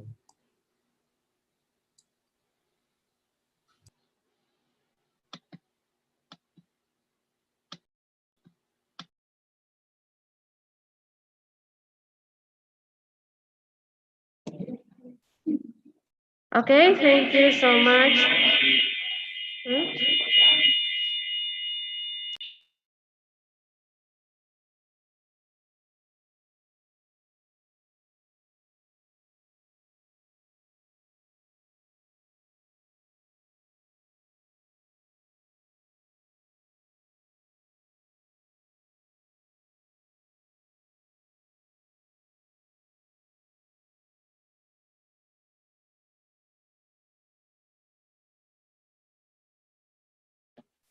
Tes.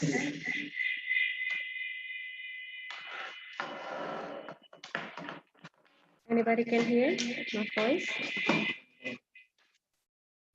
Seru, pertanyaan tapi waktu terbatas. Okay. Okay, selected. Kedengaran? Okay, I think for the plenary session has ended for the 2 session of the conference with our 6 keynote speaker already share their thoughts and yes sir. And now coming up to the last session, we are going to have a parallel session. For those who join the parallel session, please be noted that our session will be start for about 5 minutes. Yes, 5 minutes after a short break, and you can proceed to your presentation room.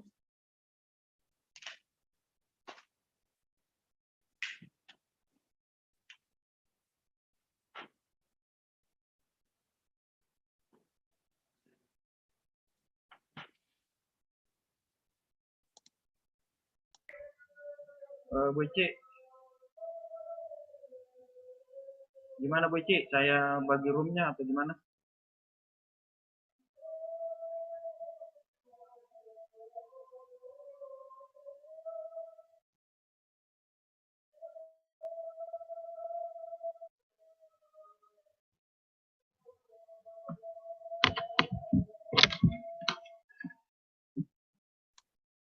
So we wait for the operator to set the room for the parallel session.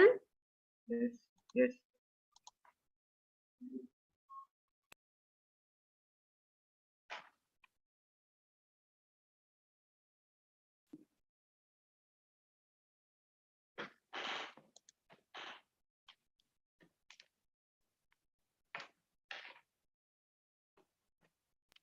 choose the room to all participants. For every presenter or participant in this parallel session, we will give about 5 until 7 minutes for each presenters to present their makalahnya ya. Mereka 5 menit. Ya, 5 sampai 7 menit. Yes, 5 until 7 minutes for each presenters. And we'll be doing it randomly. Okay.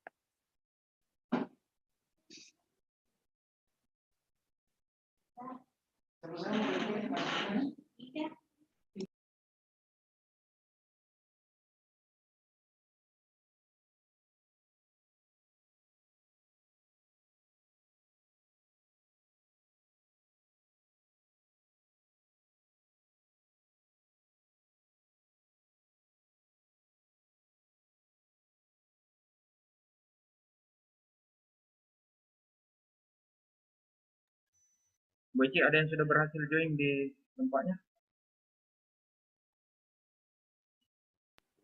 Belum ada Pak Awal. Ya.